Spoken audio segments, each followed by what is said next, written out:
Hi everyone, তোমরা সকলে কেমন আছো? আশা করি অনেক ভালো আছো। আর আমিও অনেক ভালো আছি। রাজা রানীর আরও একটি ব্লগে তোমাদের সকলকে স্বাগত জানাই। আমাদের সকলের জীবনে কোনো না কোনো একটা প্রিয় জায়গা আছে, যেখানে গেলে আমরা অনেক ভালো থাকি বা অনেক ভালো লাগে, যেখান থেকে বাড়ি আসতে ইচ্ছা হয় না, মনে হয় আরও খানিকক্ষণ থাকি। ঠিক তেমনই আমারও একটি প্রিয় জায়গা আছে, যেটা হলো আমার মামার বাড়ি।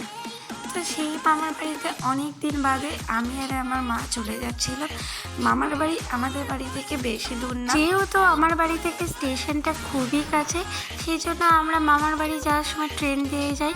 ট্রেনে করে জাস্ট দুটো স্টেশন, আর তারপরে টোটোতে খানিকক্ষণ যাওয়ার পরেই পৌঁছে যাই মামার বাড়ি। তো সবার ফার্স্টে আমি আর মা ট্রেনে উঠে পড়েছি, ট্রেন থেকে নেমেও গেছি, টোটোতে উঠেছি।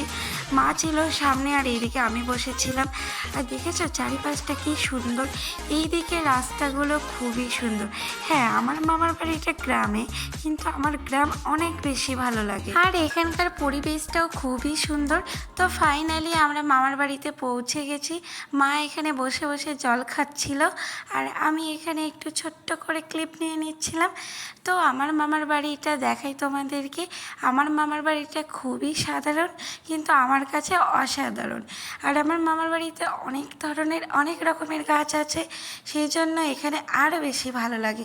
এটা হচ্ছে আমার মামার বাড়ি, কিন্তু এই ঘরটা ছোট হলেও আমার কাছে অনেক বড়। তো এই যে চলো তোমাদেরকে একটু ঘরটা ঘুরিয়ে দেখাই।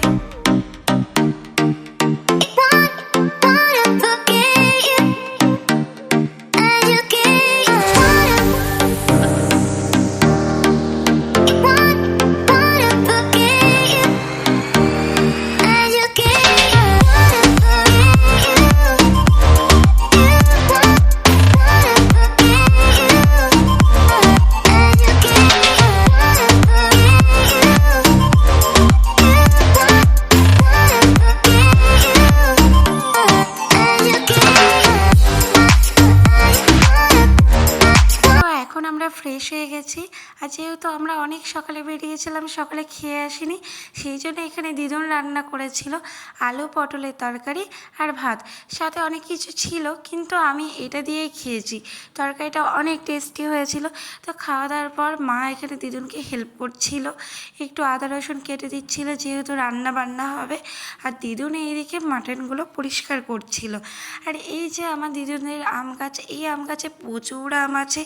এখন তো আম শেষের দিকে, তাও গাছে অনেক আম আছে, সেই জন্য আমার ভাই চলে গেছিলো গাছে আম পাড়তে। গাছটা যেহেতু অনেক বড়, আর পাতার আড়ালে ঠিক করে আমগুলো দেখা যাচ্ছিল না, সেই জন্য ভাই একবারে ছাদে উঠে পড়েছে, ছাদে থেকেই লগার সাহায্যে আম পাড়ছিল।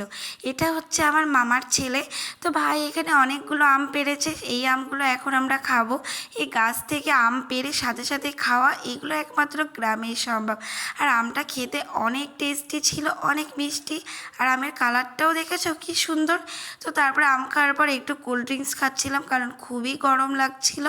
আর তার মধ্যে আজকে আমার মামি বলে উঠলো আজকে রান্নাগুলো নাকি আমাকেই করতে হবে, কারণ আমি নাকি চিকেন মাটন রান্না করতে অনেক ভালো পারি। এতবার করে বললো যখন, তো আমিও লেগে পড়েছি আমার কাছে, যেহেতু আমি রান্না করতে ভালোবাসি।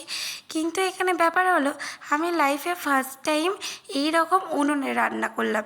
দেখো আমার চিকেন কষাটা আগেই হয়ে গেছে, আর এইদিকে আমি মাটনটা করছিলাম। তো ফার্স্টে আলুগুলো ভেজে নিয়েছি, তারপরে মশলা কষিয়ে মাটন দিয়ে এখানে কষানো হচ্ছিল। উনুনের রান্না কিন্তু খেতে অনেক টেস্টি হয়, আর এই মাটনগুলো অনেক সফট হয়। তো এখানে আমি রান্নাটা করছিলাম। আর আজকে কেন এসেছি মামার বাড়িতে সেটাই তো বলতে ভুলে গেছি। যেহেতু কাল জামাই ষষ্ঠী ছিল, তো আমরা জামাই ষষ্ঠীর দিন আসতে পারিনি, এই জন্য দিদুন অনেক রাগ করছিল। সেই জন্য আমরা আর মাসিরা মিলে প্ল্যান করি যে আমরা পরের দিন যাব। তো এখানে আমরা সেই জন্যই চলে এসেছিলাম, কিন্তু বাবার শরীরটা একটু খারাপ ছিল বলে বাবা আসতে পারেনি। তো এইদিকে দেখো আমার রান্না হয়ে গেছে, আমরা খেতেও বসে পড়েছি। এখানে ছিল চিকেন কষা, মাটন, আরও অনেক কিছু ছিল, ডাল, সবজি, পটল ভাজা, সকালের পটল আলু তরকারি, যেগুলো আমরা খাইনি। তো খাওয়া দাওয়া শেষে এখানে আমরা সবাই মিলে একটু গল্প করছিলাম। এটা হচ্ছে আমার মামি, এদিকে ছিল মাসির ছেলে ভাই, এটা হচ্ছে আমার মাসি, আর এই দিকে হচ্ছিল আমার মা, আর এটা হচ্ছে আমার দিদুনকে তো আগের ভিডিওতে দেখেছো। আর যাদের সাথে পরিচয় হয়নি তাদের সাথেও আজকে পরিচয় করিয়ে দিলাম। তো এখানে মা রেডি হয়ে গেছে, আমরা এখন বাড়ি যাব। আমরা আজকে এসেছিলাম সকালে আর বাড়ি চলে যাচ্ছি বিকেলে। যেহেতু আমাদের আর দিদুনের বাড়ি খুবই কাছাকাছি, তো আমাদের যেতে আসতে প্রবলেম হয় না, তবুও আমরা বেলায় বেলায় বেরিয়ে পড়েছি। যেহেতু আমি আর মা এসেছিলাম, সাথে কেউ ছিল না, ভাই বা বাবা। তো যাওয়ার সময় এখানে দিদুনের ছানাপোনাগুলোকে একটু আদর করে দিচ্ছিলাম। এই ছানাপোনাগুলোকে দিদুন ছোট থেকে বড় করেছে, এরা সারাদিনই খেতে ব্যস্ত থাকে। তো বাড়ি যাওয়ার সময় মামির সাথে একটু কথা বলছিলাম আর মামিকে একটু ক্যামেরায় এনেছিলাম। মামি তো খুবই লজ্জা পাচ্ছিল। তো তারপরে আমরা টোটোতে উঠে পড়েছি। এখন বাজে বিকেলে 4:30 আর আমাদের ট্রেন আছে 5টায়। কিন্তু দেখো বাইরে কত রোদ, দেখে মনেই হচ্ছে না যে এখন 4:30 বাজে। তবুও আমরা বেলায় বেলায় বেরিয়ে পড়েছিলাম। এখান থেকে খানিকক্ষণ যাওয়ার পরেই আমরা স্টেশনে পৌঁছে যাব। খুব একটা দূর না, তবে 20-15 মিনিট মতো লাগে। তো ফাইনালি আমরা স্টেশনে পৌঁছে গিয়ে দাঁড়াও, স্টেশনটা একটু ঘুরিয়ে দেখাই তোমাদেরকে।